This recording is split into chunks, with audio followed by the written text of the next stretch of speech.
Wayanad township ഉദ്ഘാടനം മാറ്റിവെച്ചു. ഫെബ്രുവരി 25-ന് തീരുമാനിച്ച ഉദ്ഘാടന ചടങ്ങ് മാർച്ച് 1-ലേക്കാണ് മാറ്റിവെച്ചത്. ഫേസ് 1ന്റെ ഭാഗമായി 178 വീടുകളുടെ താക്കോൽദാന ചടങ്ങായിരുന്നു മറ്റന്നാൾ നടക്കാനിരുന്നത്. റവന്യൂ മന്ത്രി അറിയാതെയാണ് ഉദ്ഘാടന ചടങ്ങ് മാറ്റിയത്. വി അരുൺ ചേരുന്നുണ്ട് കൂടുതൽ വിവരങ്ങളുമായി. അരുൺ, റവന്യൂ മന്ത്രി പോലും അറിയാതെയുള്ള ഈ ഉദ്ഘാടന ചടങ്ങിൽ ഉണ്ടായ മാറ്റം അതെന്തുകൊണ്ടാണെന്നുള്ള വിശദീകരണം എന്തെങ്കിലും ലഭിക്കുന്നുണ്ടോ? ഉദ്ഘാടന ചടങ്ങ് മാറ്റിയെന്ന രണ്ടുപേരും അറിയിപ്പ് മാത്രമാണ് മുഖ്യമന്ത്രിയുടെ ഓഫീസിൽ നിന്ന് ലഭിച്ചത്. അതിനു മുമ്പ് തന്നെ ഈ വാർത്ത നമ്മൾ നൽകിയിരുന്നു.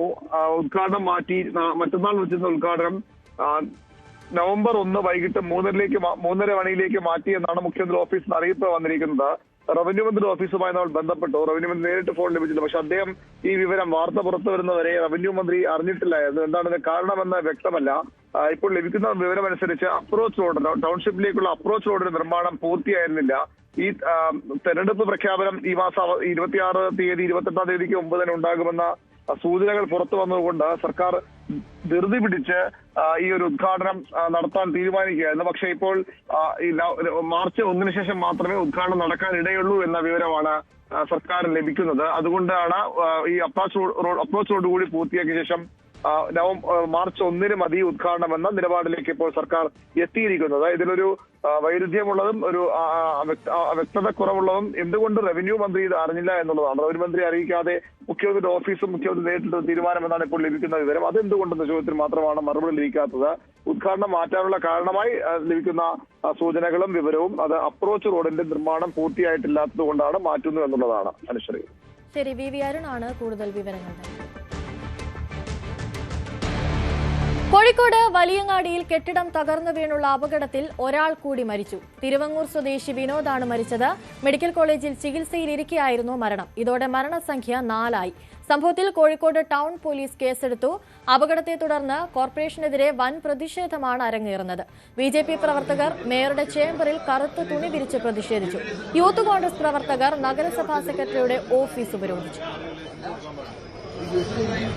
കോഴിക്കോട് വലിയങ്ങാടിയിൽ ബീച്ചിനോട് ചേർന്ന് പഴയ പാസ്പോർട്ട് കെട്ടിടം നിലനിന്ന ഇടത്തെ ഗാമ എന്റർപ്രൈസ് എന്ന ഗോഡൌണാണ്. ഗോഡൌണിന്റെ മുൻവശത്തുള്ള സൺഷെയ്ഡാണ് താഴേക്ക് ഇടിഞ്ഞു വീണത്. വലിയ കോൺക്രീറ്റ് ബീമുകൾ താഴേക്ക് പതിക്കുകയായിരുന്നു. അരിപ്പടി അടക്കമുള്ള ഗോതമ്പൊടി തുടങ്ങിയവ സംഭരിച്ചിരുന്ന ഒരു സംഭരണശാലയാണ് ഇത്. ഇതിന്റെ തൊട്ടു മുൻവശത്തോട് ചേർന്നുള്ള ഭാഗത്താണ് ഈ വലിയ കോൺക്രീറ്റ് പാളികൾ അടർന്നു വീഴുന്നത്. ഈ സമയം താഴെ വിശ്രമിക്കുകയായിരുന്ന തൊഴിലാളികളും സമീപത്ത് തന്നെ പാർക്ക് ചെയ്ത ഒരു ബസിന്റെ ഉടമയും ഡ്രൈവറുമൊക്കെയായ ആളുമാണ് ഇതിനൊടുവിൽപ്പെട്ടത്. 5 പേരെ സംഭവ സ്ഥലത്തു നിന്നും പിന്നീട് നാട്ടുകാരും മറ്റ് രക്ഷാപ്രവർത്തകരും ചേർന്ന് ആശുപത്രിയിലേക്ക് കൊണ്ടുപോയി. കോഴിക്കോട് ബീച്ച് ആശുപത്രിയിൽ എത്തിച്ചെങ്കിലും 3 പേർക്ക് ജീവൻ നഷ്ടമാകുന്ന സാഹചര്യമാണ് ഉണ്ടായത്. 2 പേരെ പരിക്കുകളോടെ കോഴിക്കോട് മെഡിക്കൽ കോളേജ് ആശുപത്രിയിലേക്ക് മാറ്റി. ഒരുപാട് പേർ സാധാരണഗതിയിൽ ചുമട്ടുതൊഴിലാളികൾ വിശ്രമിക്കാനിരിക്കുന്ന ഒരു സ്ഥലം കൂടിയാണ് ഇവിടം. പക്ഷേ ഇന്ന് അധികം ആളുകൾ ഉണ്ടായിരുന്നില്ല. ഒരുപക്ഷെ ഉച്ച സമയമായിരുന്നെങ്കിൽ അപകടത്തിന്റെ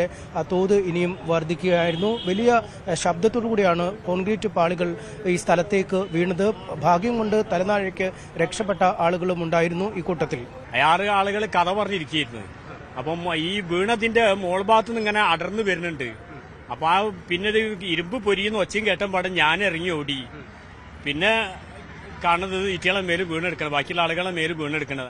സമീപത്ത് തന്നെ ഉണ്ടായിരുന്ന മറ്റു തൊഴിലാളികൾ സംഭവ സ്ഥലത്തേക്ക് ഓടിയെത്തിയെങ്കിലും അവർക്ക് ഈ കെട്ടിടത്തിലേക്ക് പോലും വരാൻ കഴിയാത്ത അവസ്ഥയായിരുന്നു. വലിയ കോൺക്രീറ്റ് പാളികൾക്ക് ഇടയിൽ അകപ്പെട്ട് ഇരിക്കുകയായിരുന്നു പലരും. മാറി നിന്ന് കരയാൻ മാത്രമേ തങ്ങൾക്ക് ആ സമയത്ത് സാധിക്കുമായിരുന്നുള്ളൂ എന്നാണ് അവർ പറയുന്നത്. അഗ്നി രക്ഷാസേനയിലെ ഉദ്യോഗസ്ഥരടക്കം എത്തിയാണ് പിന്നീട് വലിയ കോൺക്രീറ്റ് പാളികൾ നീക്കം ചെയ്ത് ഈ അപകടത്തിൽപ്പെട്ടവരെ ഇവിടെ നിന്നും മാറ്റിയത്. ഞാനത് കണ്ടിട്ട് ഓടി രക്ഷപ്പെട്ടു. പിന്നെ എനിക്ക് കയ്യും കാലും പറിച്ചിട്ടൊന്നും കഴിഞ്ഞില്ല.